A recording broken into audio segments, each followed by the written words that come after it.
Dorothy Perkins wiped the mirror in the Southern Magnolia Beauty Salon, watching the wet streaks disappear. Everyone in the small town of Pine Grove knew this salon. Mrs. Dupre, its owner, had kept it on Main Street for 20 years. Dorothy had been working there for 8 years and was one of the most sought-after stylists. The asphalt was melting in the heat. Even at 10 in the morning, the thermometer read 30 degrees. Dorothy turned on the fan for her first customer, Mrs. Barrett, who always came at the same time every Thursday. "You know, dear, I always told your father that Dorothy has golden hands," the elderly lady chirped as usual while Dorothy worked her magic on her gray curls.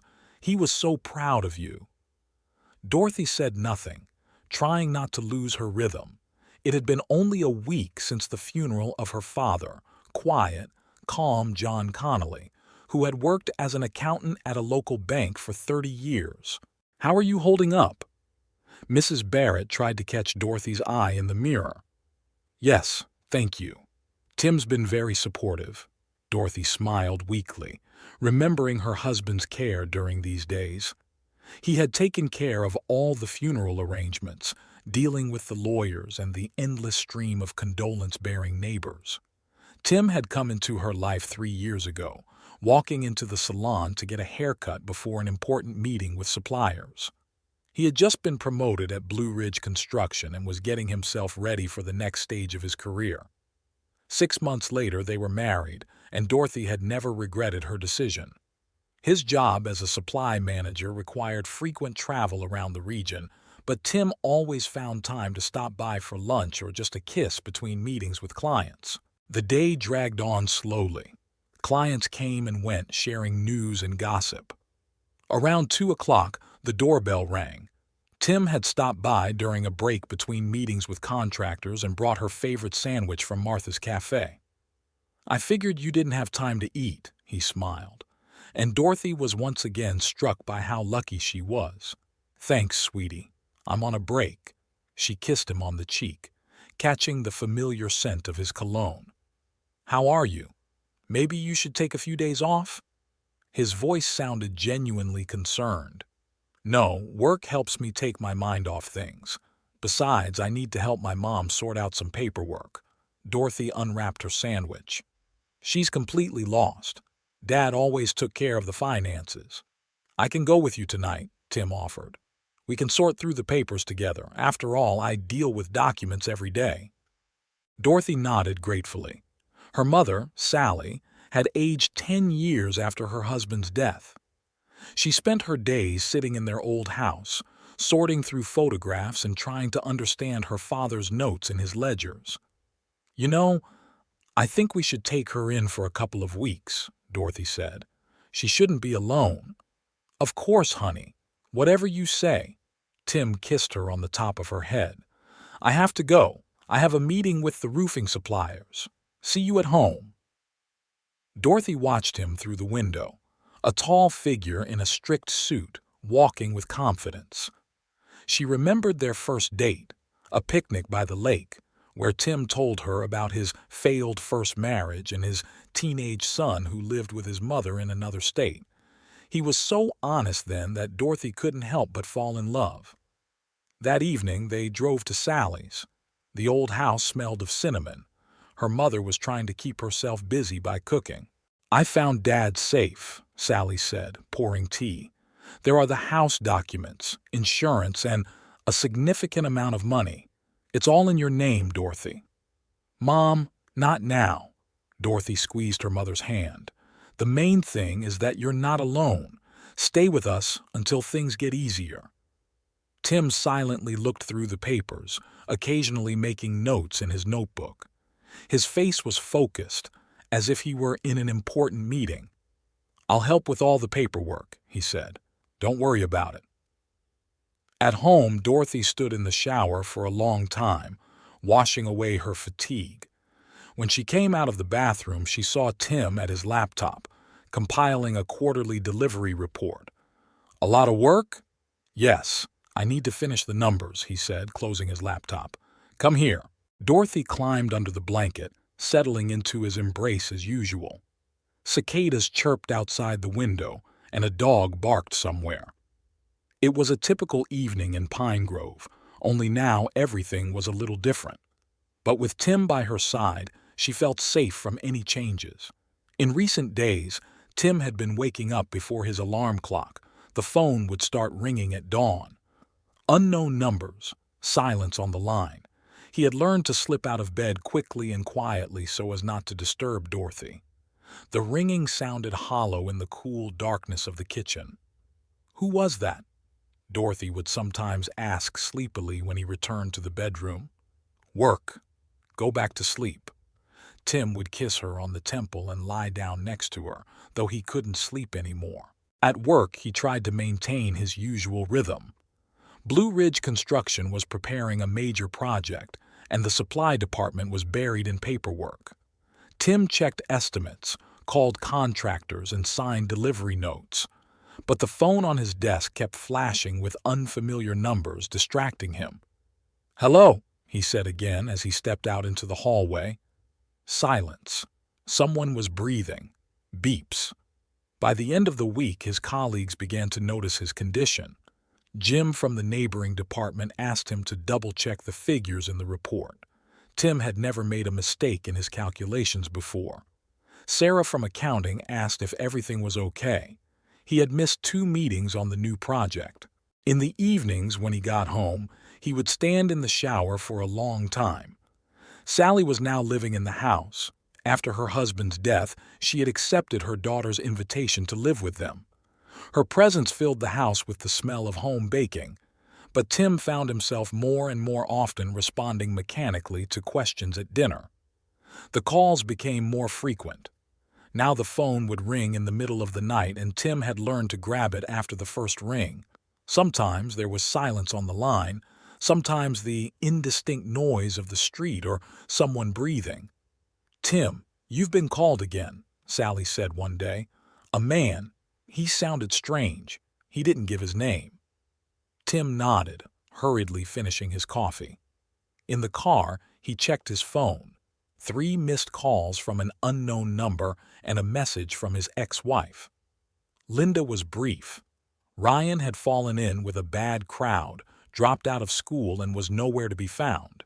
Tim remembered their last meeting. They had gone fishing, just like in the old days. But something had changed. Ryan had barely spoken, checking his phone the whole time. There was a fresh bruise on his wrist, which his son hastily covered with his sleeve. Tim wanted to ask, but couldn't bring himself to do it. Over the past year, they had become almost strangers. After the divorce, he had tried to be a good father, calling every week, sending money for pocket money, attending important school events. But lately, Ryan had been answering his calls less and less, and when he did, the conversation didn't flow. It was as if a wall had grown between them. "Dad?" His voice sounded hollow on the other end of the line. "Can I talk to you?" "Sure. What's wrong?" "Not on the phone. I need help."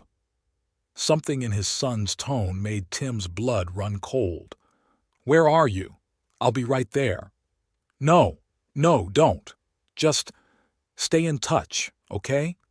Dorothy noticed the changes in her husband. His distraction, his lost gaze, his habit of flinching at every phone call. Tim dismissed it as a difficult project, but she sensed that something else was going on. At night, he tossed and turned for hours, staring at the ceiling. The calls continued. Unknown numbers appeared on the screen, followed by silence or a broken dial tone. Tim began avoiding lunch with his colleagues at the office. They asked too many questions. He stopped staying late at work, even though the project required extra hours. On Friday, as Tim was getting ready to go home, the phone rang again. An unfamiliar number, as usual. He was about to hang up, but something made him answer. "Hello?" "Mr. Perkins." The voice was calm, almost friendly. "I think it's time we talked about your son." The phone rang, and Tim sat in the empty office for a long time, staring at the darkening sky outside the window.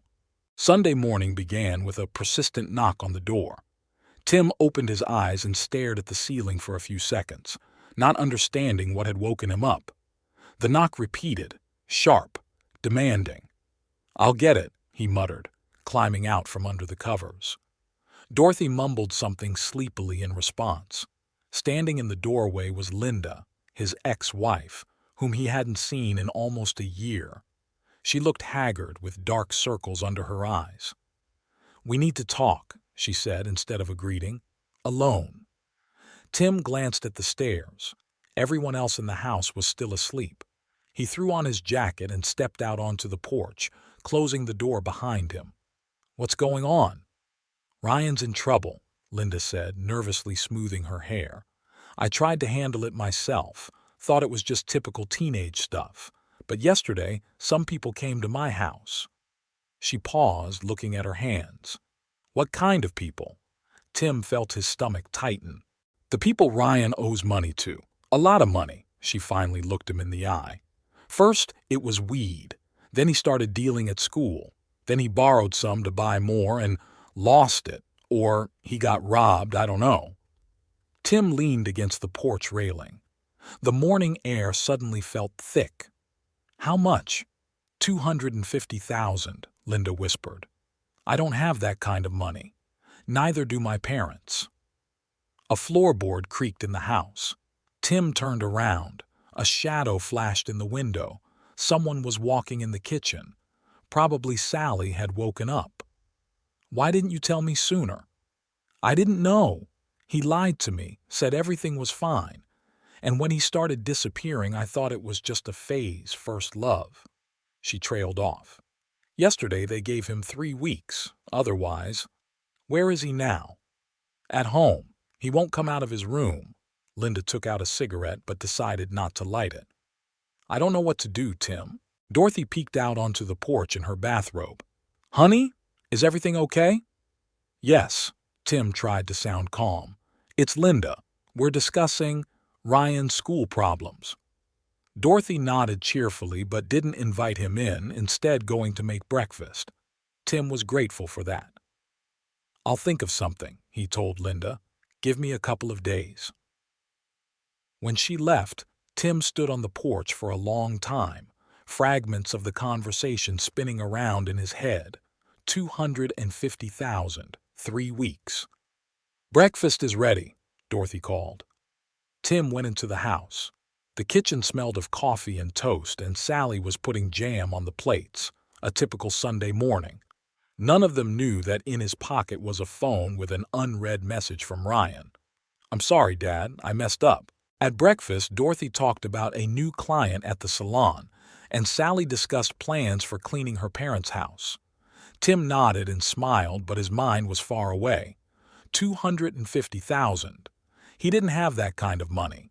His salary at the construction company was enough to live on, but he and Dorothy hadn't made any significant savings. They had recently bought a new car on credit. After breakfast, he went up to his study and turned on his laptop. He checked his credit card balances and looked at his retirement account. Even if he sold the car and took out a new loan, he wouldn't have half the money he needed. His phone vibrated again. This time, the number was familiar, the same one that had been calling all week. "Good morning, Mr. Perkins," said the same calm voice. "We heard your ex-wife stopped by. Now you know the situation. The clock is ticking." The phone hung up. Tim sank into his chair, staring at the family photo on the table. Him, Dorothy, and Sally last Christmas. Happy, smiling. Ryan's college diploma hung on the wall, his father's pride in his son's first A. Below, Dorothy and Sally were getting ready to go to the supermarket.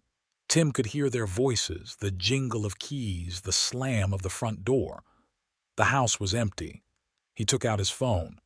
"Ryan, we need to meet."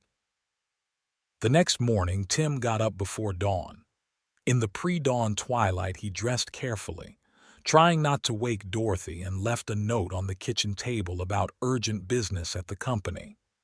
He sat in his car in the garage for a few minutes, gathering his thoughts.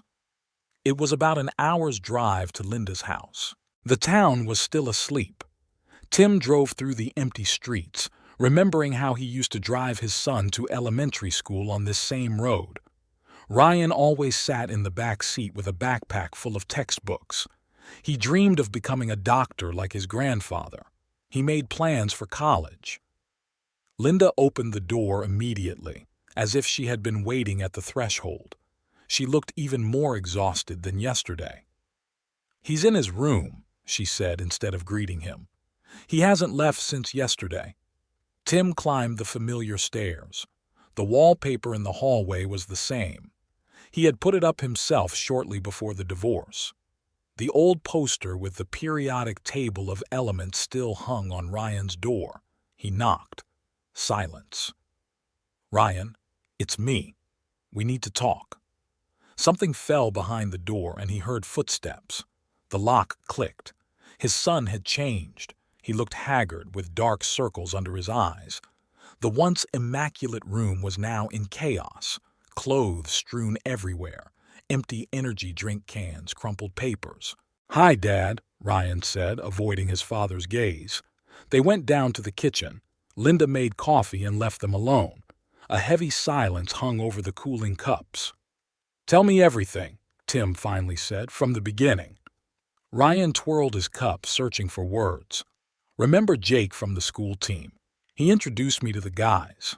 At first, we just hung out together. Then they offered me some easy money. Pick up a package from one place and take it to another. $500 for half an hour's work." Tim was silent, feeling his insides tighten. "The first 2 times went fine. Then they offered to let me take the goods to sell. They said there were plenty of customers at the college and I could make 3 times as much. And you agreed." Ryan nodded, still not looking up. "What went wrong?" "I got robbed, or maybe Jake took it all himself, I don't know. I told them I had some problems with the police, that I had to throw the goods away. Now they want the money. All of it." "Why didn't you come to me right away?" "I tried to figure it out myself. I borrowed money from friends, sold my laptop, even worked nights. But it wasn't enough, and they started threatening me. They said if I didn't pay back the debt, they'd go after my mom." His voice was trembling with tears. Tim looked at his son and didn't recognize him. Where was the confident teenager who had made such sensible plans for the future? "I ruined everything, didn't I?" Ryan asked quietly. Tim silently pulled him closer, feeling his thin shoulders tremble. His boy, his smart, talented son. He returned home in time for dinner. Options swirled around in his head, each more hopeless than the last. Sell the car, take out a loan, mortgage the house. None of it would cover half the amount. Every Wednesday, Sally did a thorough cleaning of the house, an old habit she had brought with her when she moved in with her daughter. This time, she got to Tim's study. Dorothy said her husband didn't like it when the room was cleaned, but he was at work, and the dust on the bookshelves was out of the usual order. Wiping the spines of the books on the bottom shelf, Sally accidentally knocked over a folder. It fell, scattering papers across the floor. Among them was a worn notebook with a brown cover. Sally began to gather the pages and mechanically scanned the lines. She recognized Tim's handwriting immediately. He had filled out all the documents after her husband's death. But here the letters were more nervous, sometimes sprawling. Inheritance, forest outside the city, old sawmill, threats to sign. Sally reread the lines over and over, not believing her eyes. She had always considered Tim the perfect son-in-law, attentive, caring. She remembered how he had supported Dorothy after her father's death, how he had helped her sort out the paperwork. "The old sawmill is deserted. There's only one road, easy to check if anyone follows," Tim wrote. "The main thing is to get her to sign quickly. She mustn't have time to think it over and change her mind." Sally sank into the armchair by the window and continued reading. With each page, the picture became clearer. The plan had been thought out down to the smallest detail. Even the time had been chosen.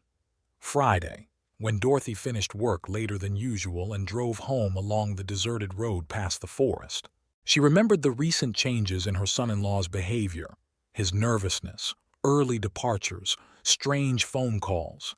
She had noticed it, but attributed it to problems at work. But Dorothy was also worried, although she didn't show it. Downstairs, the front door slammed.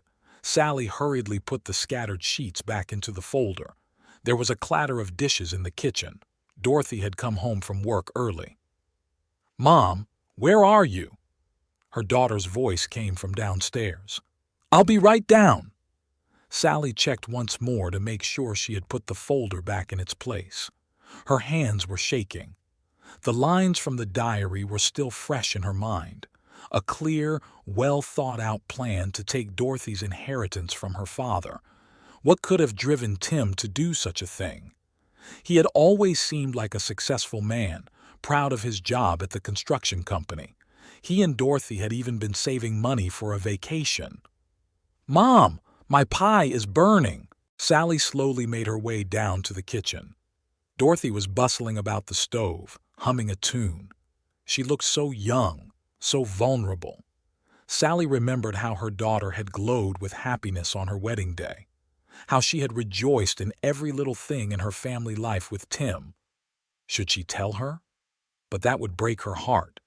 Besides, it was just plans in a diary. Maybe Tim would change his mind.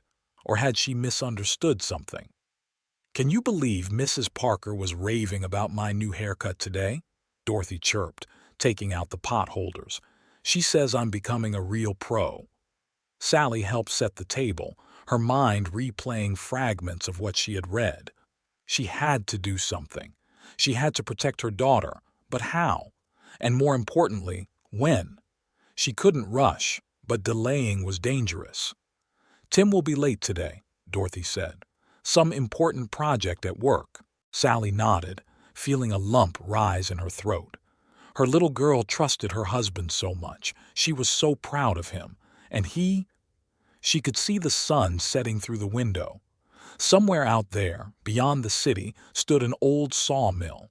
Sally had never been there, but now the place frightened her. She had to hurry. She had to figure out how to protect her daughter. Time was running out. At breakfast, Sally watched Dorothy get ready for work. Her daughter looked happy. Tim had brought her favorite pastries from a French bakery the day before. "He's so thoughtful," Dorothy said, putting the lunch her husband had prepared the night before into her bag. "You know, Mom, sometimes I think how lucky I am." Sally said nothing, stirring her cold coffee. 2 days had passed since she found the diary, but she couldn't bring herself to talk about it. "Sweetie, have you noticed anything strange lately? Anything different about Tim?" "What do you mean?" Her daughter raised her eyebrows in surprise. "The phone calls, his nervousness." "Oh, it's all because of work," Dorothy waved her hand. "He said they have a difficult project." Tim was indeed spending a lot of time at the office. Sally saw him sitting late into the night poring over papers, doing some calculations. He was calling banks, discussing loan terms. "Maybe he's having financial problems?" Sally asked cautiously. "Come on, Mom, he would have told me." At that moment, the front door opened. Tim was back from his morning run. The conversation had to be interrupted. Later, Sally tried again. "Remember how Dad said to be careful with the inheritance?" "Mom, it's been 2 months. Stop worrying so much." Dorothy hugged her mother. "I have Tim. He'll always help with the paperwork." Sally watched her daughter leave for work, her light gait and hair blowing in the wind, so confident in her happiness. The bank denied Tim a loan, too large an amount, insufficient collateral. He sat in his car for almost an hour, studying his bank statements, selling the car, taking out a second mortgage. Even together, it wouldn't cover half the debt. That evening, Sally noticed him talking on the phone in the garden, quietly, glancing at the windows of the house. "Dorothy, how about we go to Aunt Martha's for the weekend?" she suggested at dinner. "Just the two of us, like we used to." I can't, Mom. Tim and I were going shopping. What if... Sally paused, searching for the right words. What if Tim isn't who he says he is? Dorothy put down her fork. What are you talking about? I'm just worried. Those strange phone calls, his absences. Mom! Dorothy raised her voice. Stop it. Tim loves me. He would never. You're too trusting, dear. No, you're just being overly sensitive after Dad's death, Dorothy said, getting up from the table. I understand how you feel, but you shouldn't see danger where there isn't any. Sally was left alone in the kitchen. Twilight was gathering outside the window. Somewhere in the city, Tim was again calling his acquaintances, trying to find money. He met with bank employees looking for refinancing options. Do you have any real estate securities? Asked another manager. No. I mean, there is something, but it's not mine. He came home late after Dorothy had already gone to bed. He sat in his study for a long time staring at one spot. Mom, I know you want what's best for me, Dorothy said the next morning. But stop looking for a catch. Tim is the best thing that's ever happened to me besides you and Dad. Sally looked at her daughter's happy face and couldn't find the words. How could she explain? How could she warn her? She tried to hint about the old sawmill outside town, but Dorothy just laughed at her fantasies. The light was on late again in Tim's office. He was methodically calling everyone who might be able to lend him money. He was considering options for selling off property. He was looking for ways to solve the problem without crossing the line. Tim, are you okay? Dorothy asked, hugging him. You seem tense lately. Everything's fine, sweetheart, he kissed her on the temple. I'm just tired from work. Sally watched the scene from the kitchen, her heart sinking. She knew there was less and less time to save her daughter, but how could she get through to someone who didn't want to listen? You're right. I'm continuing to write this chapter, making it twice as long, keeping the same style and atmosphere, but adding more details and plot development. On a rainy Tuesday, Tim was sitting in his car in the parking lot near work when the phone rang. It was the same number that had been calling for several weeks. Time's up, Mr. Perkins. The voice on the other end sounded businesslike and calm. Tomorrow at noon at the gas station on Highway 42. Bring the money and we'll part ways like business people. If not, we'll find a way to get what's ours. Tim watched the raindrops run down his windshield. In 2 weeks, he had tried every legal way to find the money. The first bank turned him down because he didn't have enough collateral. The second spent a long time studying his credit history, but the amount was too large. The third offered him a mortgage, but it would take too long. The fourth bank didn't even consider his application. His friends were only able to lend him $30,000. Jim from the next department rated his savings, $15,000. Mike, who had gone to college with them, added 10. A school friend scraped together another 5. His personal savings and the crumbs Ryan had managed to scrape together barely covered a fifth of the debt. At the office, he mechanically reviewed the estimates for a new project. The numbers blurred before his eyes. Before lunch, Mark from accounting stopped by and asked him to sign some documents. Tim signed without looking. His thoughts returned to the morning conversation. He remembered visiting his son last week. Ryan looked haggard, with dark circles under his eyes. When he reached for his cup, his t-shirt sleeve rode up, revealing bruises on his wrists, the first warning from his creditors. They came again, Ryan had said. They said next time would be worse. Linda tried to get her son into a clinic, but that also required money. She sold her jewelry and pawned her car. All of it was a drop in the ocean. When he got home that evening, Tim locked himself in his study. Dorothy and Sally's voices could be heard outside the door, discussing a recipe for some kind of pie. It was a typical evening at home. Dorothy peeked in to see if he was hungry. On the table in front of her was a folder with inheritance documents. She was just about to take them to the bank. I'll take them tomorrow, Tim said. I'm going that way anyway. He checked the documents to make sure everything was there.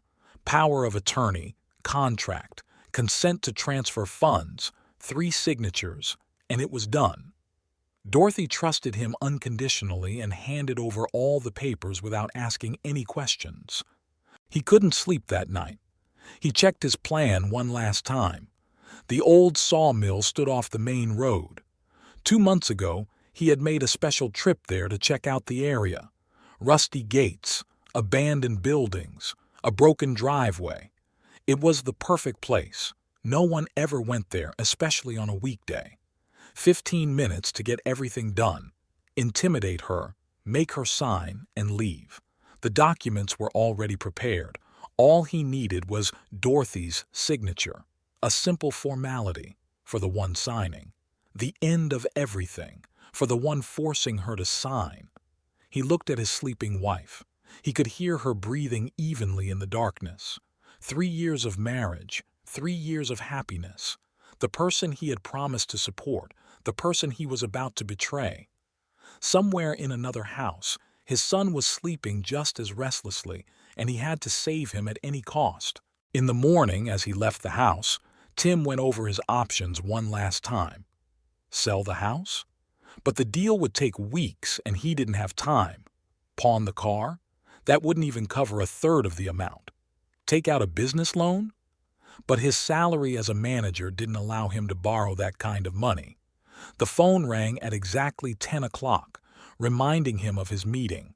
By noon, he pulled up to a gas station on Highway 42. 2 men were waiting for him by a black SUV. One was taller, wearing a leather jacket, the other shorter but stocky, with a military bearing. "Money?" asked the tall one. Tim shook his head. "Too bad," the man smiled, but his eyes remained cold. "Too bad. You had time. I need another week." "A week?" the second man snorted. "Time's up. Now we're going to do things differently." They showed him photos. Ryan leaving college, Linda at the supermarket, their house from different angles. In the last photo, his son was sitting on a park bench. Judging by his posture and frightened face, someone else was with him.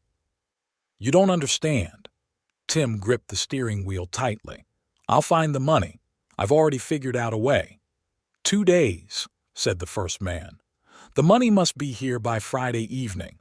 Otherwise, we'll pay a visit to your ex-wife and your son. Maybe we'll drop in on your current family, too. We hear your wife recently came into a nice inheritance." Tim jerked his head up, but the men were already getting into the car. He drove back to the city, barely able to see the road. One thought raced through his mind. They knew about the inheritance. They knew about Dorothy.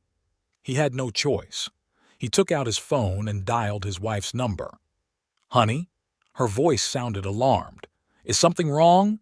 "No, everything's fine," he said, taking a deep breath. "Listen, can you avoid driving through the city center tomorrow? There's road works. Take the forest road, past the old sawmill.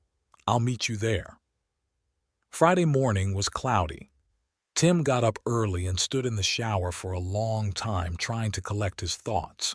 There was already the clatter of dishes in the hallway. Dorothy was making breakfast. "I'll be late at the salon today," she said, pouring him coffee. "Mrs. Parker has an appointment for a complicated coloring." Tim nodded, watching his wife get ready for work. A light summer dress, her favorite shoes. She always loved it when he complimented her. At work, he checked all the documents first. Power of attorney, consent to transfer funds, simple formalities for those who trust each other. He put the papers in a folder and put it in his briefcase. Sally watched him from the kitchen.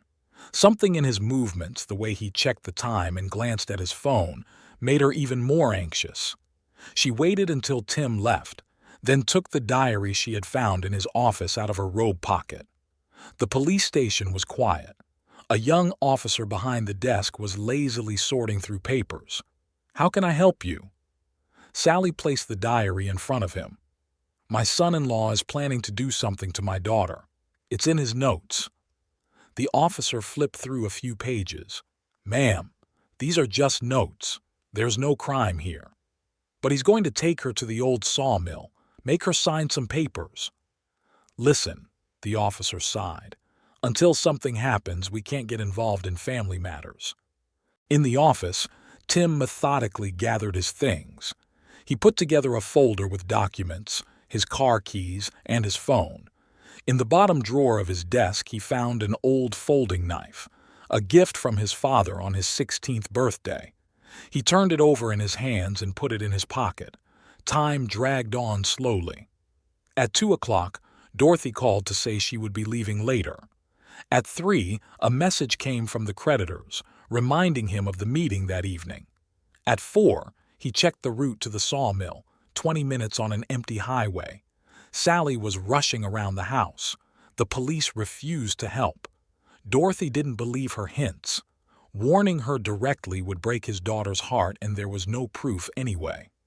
By 5 o'clock, the sky was overcast. Tim sat in his car in the parking lot at work watching the clock. In half an hour, Dorothy would leave the salon. She would drive down the deserted road past the forest where he would be waiting.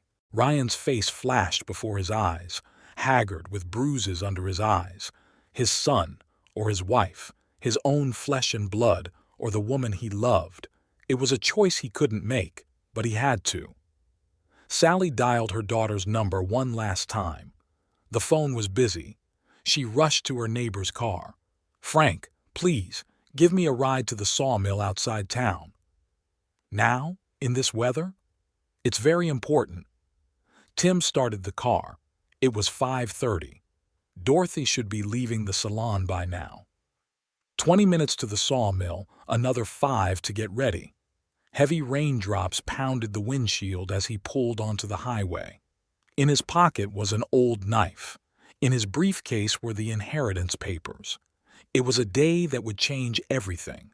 A strip of forest loomed on the horizon. Somewhere out there, at the abandoned sawmill, he would have to make the most difficult decision of his life. The old sawmill greeted Tim with rusty gates and the hollow echo of footsteps on the concrete floor. He drove his car around the corner of the building so it couldn't be seen from the road and waited. The empty workshop smelled of rotten wood and rust. Broken windows under the ceiling let in the dim evening light. The rain intensified, drumming on the roof of the abandoned workshop. Somewhere above, in the leaky roof, the wind howled, swaying the scraps of old wiring. Tim took the documents out of his briefcase and spread them out on the hood under the awning. The knife in his pocket felt heavy as lead. An old folding knife, a gift from his father. Who would have thought it would come in handy for something like this?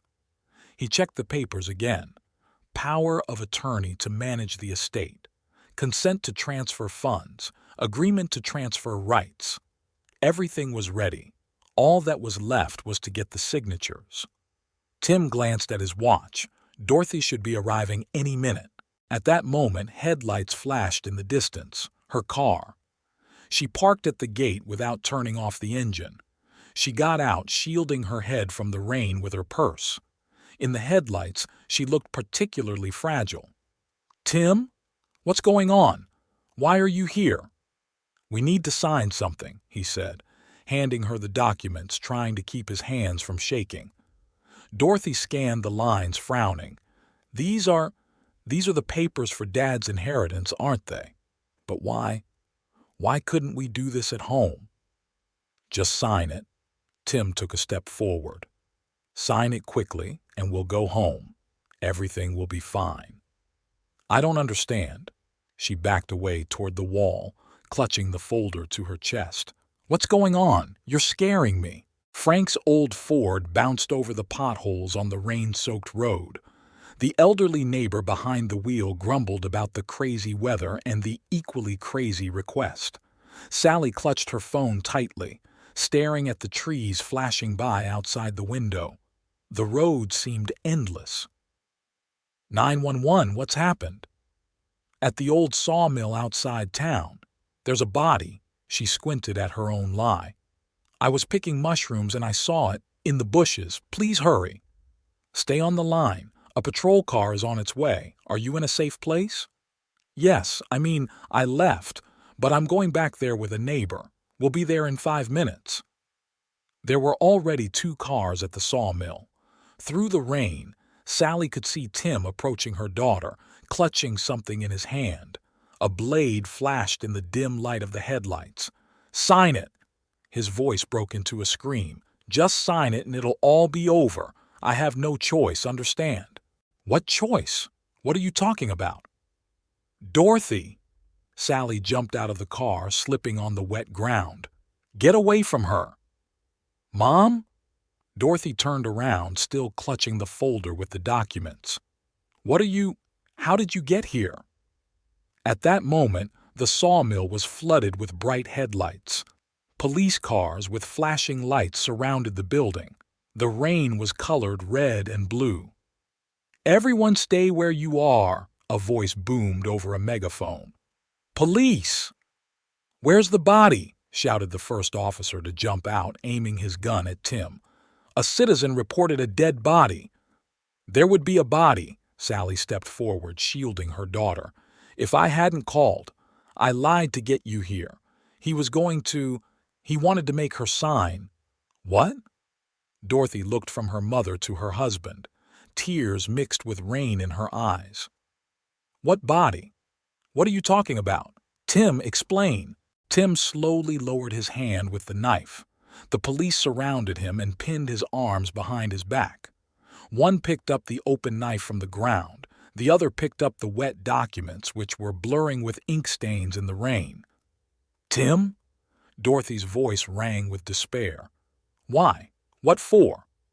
He remained silent, staring at the ground as handcuffs clicked around his wrists. In the light of the flashing lights, his face looked deathly pale. Somewhere in the distance, the wind howled again, throwing new showers of rain against the rusty gates of the sawmill. Frank stood by his car, shaking his head. Sally hugged her sobbing daughter. The police called for backup on their radios, and Tim, slumped in the back seat of the patrol car, thought about his son who was waiting for his help that now would definitely not come. The police station smelled of coffee and damp. Tim sat in the interrogation room staring at his hands, which still bore the marks of handcuffs. Detective Morris, a heavy-set man in a wrinkled suit with a notepad on the table, sat across from him. "So, Mr. Perkins, tell us what happened." Tim remained silent. Outside the window, rain was falling, the same rain from the sawmill. "Listen," the detective leaned back in his chair. "We have a statement from your mother-in-law, your diary with the plan of the crime, and the knife. You tried to force your wife to sign the documents, but I want to understand why." "My son." Tim finally looked up. "It all started with him." He spoke slowly, choosing his words carefully. About his first marriage, about Ryan, about the divorce, about how he tried to be a good father from a distance, about the phone calls from his son, which became increasingly rare.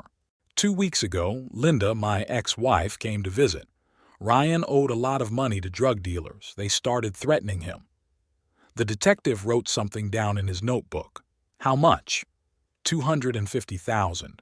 I tried to find the money legally. Banks, friends, relatives. Time was running out. And then? Then they showed me photos.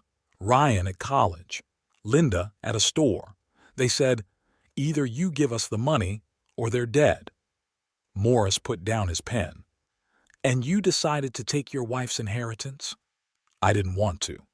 Tim ran his hand over his face. "I thought maybe we could work something out, give them part of the money, but they only gave me 2 days. I panicked." Footsteps sounded in the hallway. A new detainee was being brought in.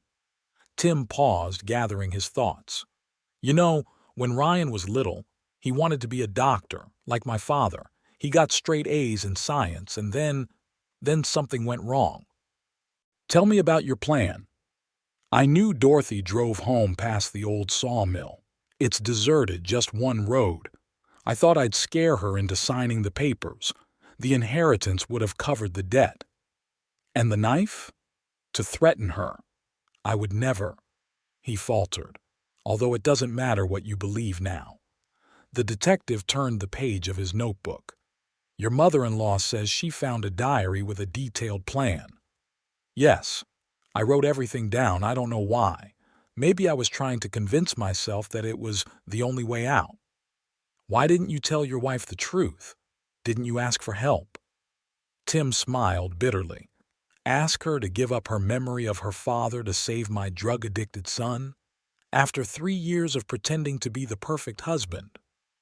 Footsteps could be heard outside the door again. The detective gathered his papers. Well, Mr. Perkins, the story is clear. Attempted extortion, threatening with a cold weapon. You're going to need a good lawyer. Wait, Tim leaned forward. What about Ryan? Can you check on him? We'll take care of that. I'll pass the information on to the narcotics division.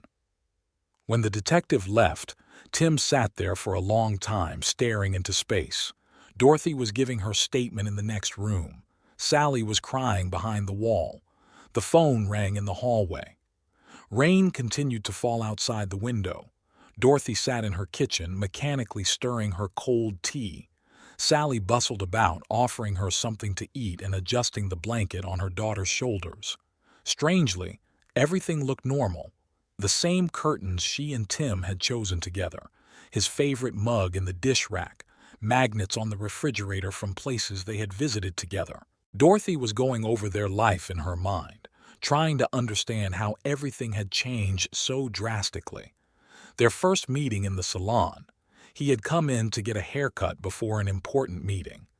He talked about work, about his plans for the future. He mentioned his failed marriage and his son. He was so open, hiding nothing. The wedding was modest but beautiful. They had their little traditions, coffee in the morning, notes wishing each other a good day, dinners together. Tim always noticed her new hairstyles, gave her her favorite flowers, and remembered important dates. When her father died, Tim really supported her with all his heart. He took care of the paperwork, spent sleepless nights with her, and insisted that Sally move in with them. His concern was sincere. Dorothy knew that for sure. Eat something, Sally said, placing a bowl of soup in front of her. I don't feel like it. She didn't go to work. She called her boss and said she was sick. Mrs. Dupree understood everything. News travels fast in a small town. Dorothy went up to their bedroom. She sat down on the bed where they had woken up together that morning. His shirts in the closet, his razor in the bathroom, his unfinished book on the nightstand. Everything spoke of the presence of a man she, as it turned out, did not know at all. Somewhere between their morning coffee and their nighttime embraces, he had planned to betray her. She opened the drawer of the dresser where she kept her mementos, movie tickets from their first date, the note he left when he went on a business trip, the brooch he gave her for their anniversary. Each item reminded her of the happiness that had been real, and that was what hurt the most. You know what's the most hurtful thing? She said to her mother that evening. I would have helped. If he had just told me about his son, asked for money, I would have helped. The windows in the house across the street lit up. It was a normal evening, a normal life. Somewhere, children were laughing, a dog was barking, and the smell of freshly cut grass filled the air. Everything was as usual except that Dorothy's world had been shattered. She stood at the window for a long time that night.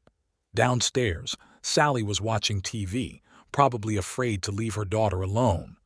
In 3 years of marriage, she had grown accustomed to falling asleep to her husband's steady breathing. Now the house was too quiet. She thought about Ryan, the boy in the photo Tim kept in his wallet. I wonder if he knows what his father did. That he destroyed their family trying to save his son? Their wedding photos lay on the table, happy faces, sincere smiles. Back then, everything was real. She remembered that feeling. And then something broke, and the man she loved proved capable of betrayal. Dorothy walked over to the mirror. The same hairstyle that Tim always complimented her on. The same eyes he used to look at her with love, and that was real too, until something happened to his son. Dawn was breaking outside, a new day in a life she would have to rebuild. There was a knock on Linda's door early in the morning. Two people stood on the doorstep, Detective Rogers from the Narcotics Division and a female psychologist from Social Services. Ryan sat in the kitchen while his mother talked to them in the living room. He could hear bits and pieces of their conversation. Cooperate with the investigation, witness testimony, protection program. His untouched breakfast was getting cold on the table. He hadn't been able to eat for 2 days. After his mother's call about his father's arrest, he was shaking from the realization of what had happened. Ryan tried to call the people he owed money to, but their phones were silent. All their contacts had disappeared as if they had never existed. He checked their old meeting places, but they were all empty. Jake, his former friend from the school team, was also gone. "They're willing to help," Linda said, sitting down next to her son. "If you tell them everything you know about the distribution network, they'll offer you protection." Ryan remained silent, staring at a spot on the floor. He could see his father's face before his eyes, haggard and aged, just as he had been when they last saw each other. His father had tried to save him and lost everything. The investigator's office was stuffy. Detective Rogers, a heavy-set man with a tired face, laid out photographs on the table. "Tell me again how you got involved," he asked. Ryan began to speak. He told how Jake had introduced him to the older guys, how they had offered him easy money. Just take a package from point A to point B, $500 for half an hour's work. "I didn't mean to become a dealer," his voice faltered, "but they said there were plenty of customers at college. They offered to let me take the product to sell. They promised triple the profit." "Did you use it yourself?" "No. Never." Ryan shook his head. "I saw what happened to those who tried it. I just wanted quick money." "What went wrong?" "I lost the product. Or I got robbed. I still don't know for sure." Ryan clenched his fists.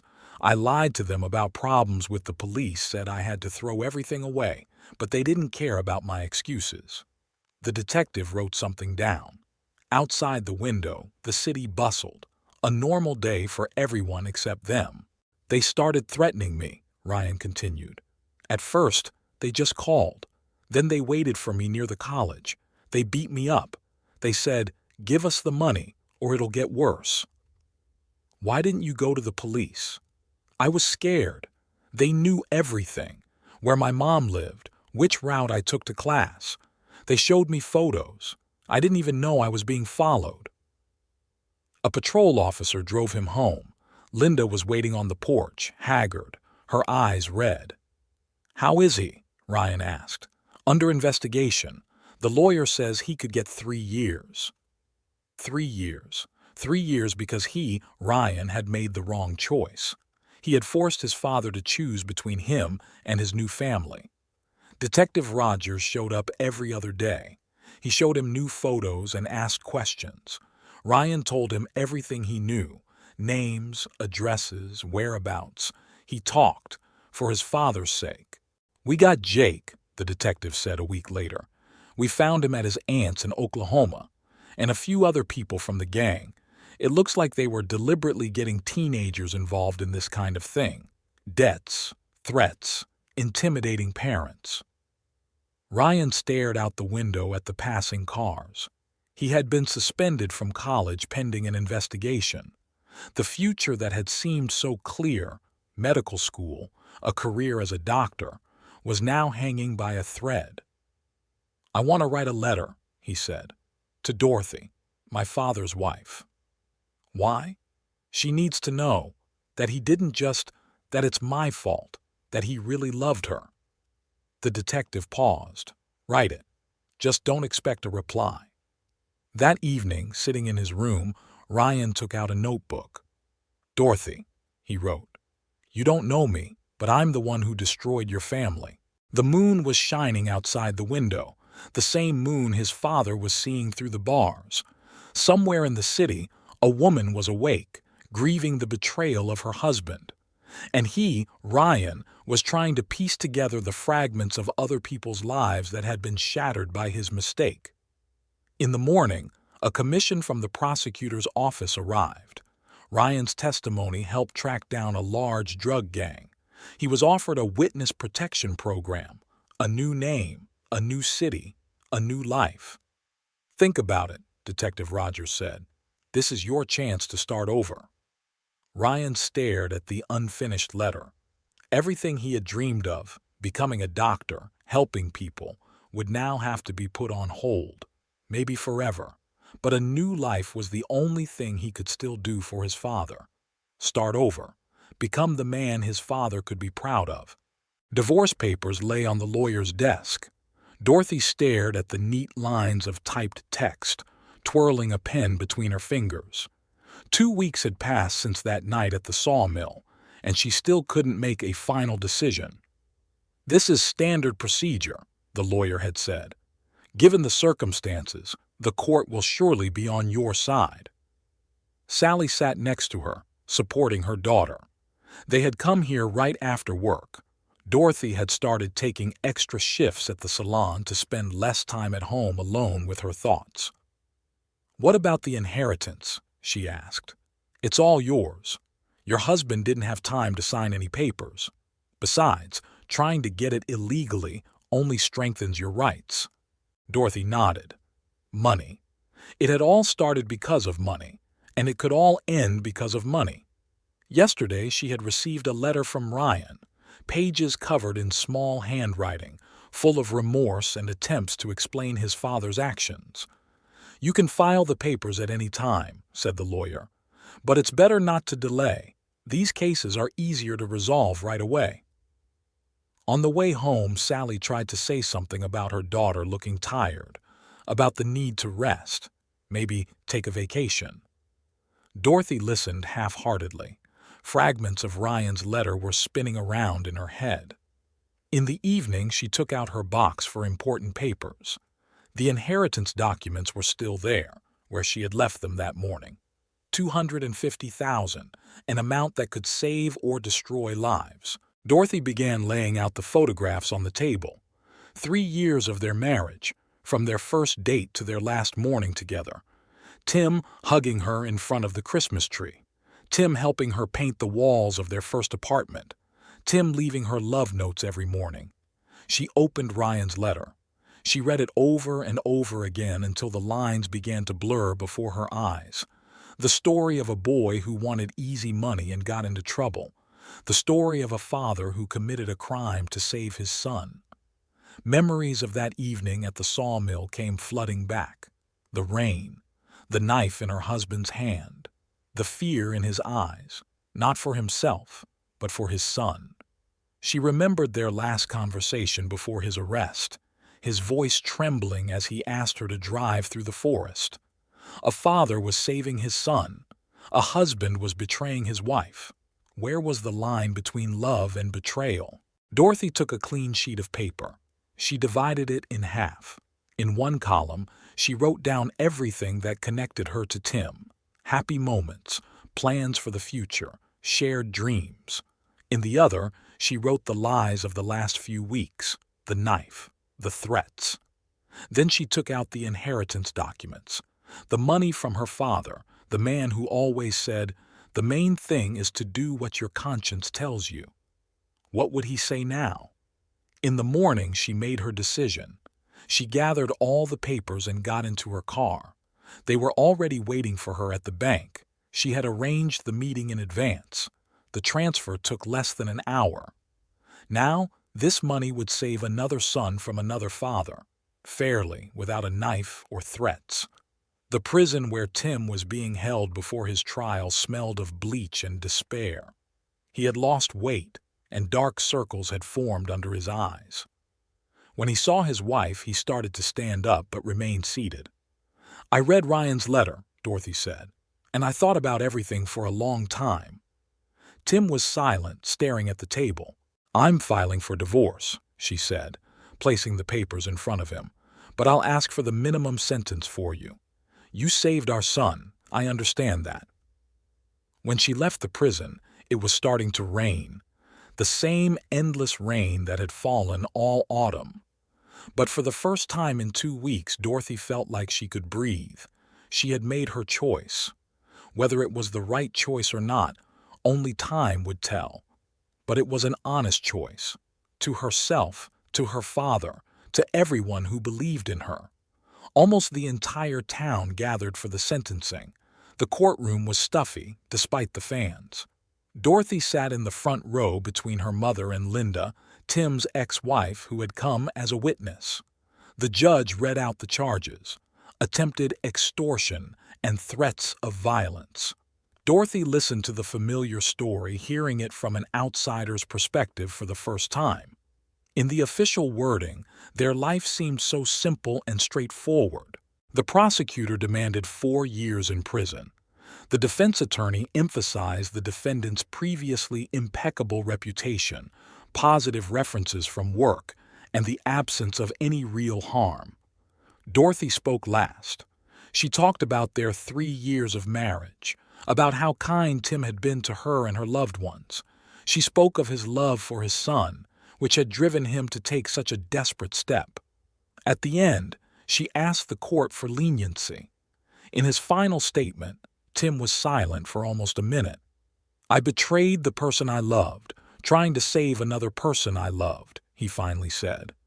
"No amount of time will fix this, but I want everyone to know that I truly loved my wife." The sentence was lenient: 2 years probation, taking all circumstances into account. Leaving the courtroom, Tim did not approach Dorothy. He only nodded from a distance. She worked longer hours than usual at the salon. Haircuts, styling, coloring. The monotonous work helped her keep her mind off things. Her clients quickly realized that it was best not to mention recent events in her presence. Mrs. Dupree began to consult her more often on work matters. It turned out that Dorothy was good at planning purchases and scheduling. One day, her boss mentioned a possible partnership in the future. In the evenings, she and Sally usually sat in the living room. Her mother didn't bring up Tim, but she was always nearby. Gradually, Dorothy began to notice that she could smile at someone's jokes. She laughed at funny scenes in movies. She made plans for the future. A lot changed in the house. She carefully packed Tim's things into boxes and gave them to his brother. She rearranged the furniture in her bedroom and changed the pictures on the walls. She developed new habits: morning coffee on the porch, walks before bed, reading in her favorite armchair by the window. A letter arrived from Ryan. He said he was testifying against a drug gang and was preparing to move to another city. He thanked her for her understanding. Dorothy didn't reply, but she didn't throw the letter away either. Tim found a job at a construction company in a neighboring state. Sometimes Dorothy heard rumors about his life, but she didn't ask any questions. Now they were each on their own path. One autumn day, she and Sally started renovating the house. They painted the walls in light colors and replaced the curtains. While sorting through old things, Dorothy found their wedding photos. She looked at the smiling faces for a long time, then put the album away in a distant drawer. She didn't throw it away, but she didn't leave it in plain sight either. On weekends, they started going out of town. The weather was still nice. They wandered through the autumn forest, picked the last flowers, and drank tea from a thermos. Gradually, Dorothy learned to live again, day by day, step by step. "You know," she said to her mother one day, "I don't regret forgiving him. It wasn't his fault, and I don't regret filing for divorce. Sometimes love lives in forgiveness, not in attempts to preserve what has already been destroyed." Sally silently hugged her daughter. Leaves were falling outside the window. Autumn was in full swing. Winter was ahead, followed by the inevitable spring. Tim's number was still in Dorothy's phone. She hadn't deleted it in the past 6 months. Her finger hovered over the call button. Outside the window, soft February snow fell, covering the city with a white blanket. She dialed the number before she could change her mind. The ringing seemed endless. "Hello?" His voice was almost unchanged. "It's me." Dorothy gripped the phone tighter. "I thought maybe we should talk." There was silence on the line. Then Tim asked quietly, "Are you sure you want this?" "Yes. Come over on Saturday if you can." He arrived early in the morning when the frost was still glistening on the trees. Dorothy was waiting for him at their favorite coffee shop on Main Street. They often had breakfast there on weekends. Tim looked haggard with more gray in his hair, but his eyes were the same, warm and a little guilty, just like when they first met. "You've lost weight," he said instead of a greeting, "and you've gone gray." They paused, staring at their steaming cups. Saturday life bustled around them. Waitresses carried orders, bells rang at the front door, and patrons laughed. "How's Ryan?" Dorothy asked. "Fine. He's settled into his new town and is getting ready to apply for college." "A different college," Tim smiled faintly. "He says he wants to be a lawyer, to defend people who've made mistakes." "And you? How's your new job?" "It's okay. Just a regular construction company, regular projects, nothing special." They talked about simple things: work, the weather, mutual acquaintances. But behind every word there was something more: unspoken pain, unshed tears, unquenchable love. "You know," Dorothy looked out the window at the swirling snow, "I've been thinking about everything for a long time, and I realized that you couldn't have done anything else. It was wrong, but I would have done anything for someone I loved." "I should have told you." Tim shook his head. "I should have trusted you, but I was afraid that you would see me as a failure, a single father who couldn't protect his son. I would have understood. Now I know that." They fell silent again. At the next table, a young couple was sharing a cake just like they used to. "I still love you," Tim said quietly. "I know I have no right to say that after everything." "Me too," Dorothy interrupted him. "I still love you." He gently covered her hand with his, a familiar warm touch. They sat like that for several minutes, listening to their hearts beating. "What now?" Tim asked. "I don't know." Dorothy didn't remove her hand. "Maybe we should start over? Slowly, gradually, no rush, no secrets. Would you be able to trust me again?" "I'd try." She smiled genuinely for the first time in a long time. After all, we were pretty good at being happy. Outside, the snow continued to fall. Soft music played in the coffee shop. They sat holding hands, and the silence between them was warm, just like before. "Are you staying for the weekend?" Dorothy asked. Tim nodded. "If you really want me to." "I do." She squeezed his hand tighter. "I think we need a lot of time to tell each other everything that's happened over the last 6 months." They stepped out onto the snow-covered street. The city was bustling with life. People hurried about their business. The bell above the coffee shop door jingled, and quiet February snow fell. It was a day that could be the beginning of a new chapter in their lives. The salon smelled of fresh paint. The renovations had been completed the day before. Dorothy arranged bottles on new shelves while Mrs. Dupre checked the documents for registering the joint venture.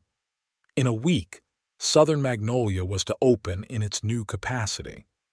"You know, I'm glad I chose you as my partner," said Mrs. Dupre, signing the document. "You're doing a great job." Dorothy smiled, remembering how she had once been afraid to take on paperwork. Now she easily understood invoices, schedules, and estimates. At home, Sally was busy with seedlings on the windowsill. She had finally returned to her home, but she often came to visit. There was a letter from Ryan on the kitchen table. He had graduated with honors and was terribly proud of himself. The doorbell rang. Tim had arrived to help with the move. They weren't in a hurry to move back in together, but he was staying for the weekend more and more often. In the evenings, they took long walks, making up for the year they had spent apart. "Can you believe I got a promotion?" he said, taking boxes out of the car. "Now I'll be managing projects in 3 states. Will you have to travel a lot?" Not really. Mostly remote work. I was thinking, maybe it would make sense to transfer to the local office? Dorothy didn't say anything, but her smile said it all. The first tulips were blooming in the backyard. A year ago, there was still snow on the ground and they were trying to learn to trust each other again. Now, on weekends, guests would gather in the yard. Sally would bring her signature pies, and Linda would sometimes stop by with news about Ryan. Funny, Dorothy said one day as she sat with Tim on the porch. A year ago, I thought everything was ruined forever, but it turns out that sometimes you have to lose something to realize its value. Tim shook his head. I don't want to lose anything else, especially you. In the study, there was a photo of their new wedding on the wall, a very modest affair with only their closest friends and family in attendance. This time, they both knew the value of their vows. In the mailbox was an invitation to Ryan's graduation. He was finishing his first year of law school. Dorothy placed the envelope on the table, where a signed greeting card was already waiting.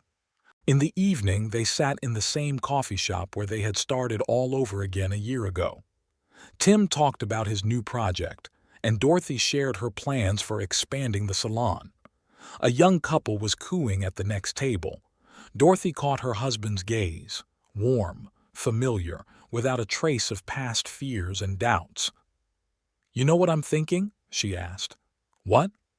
"That sometimes life gives you a second chance, and you just have to seize it." Outside the window, the spring city bustled. Ahead lay summer, new projects, new dreams, and a whole life to make them come true together.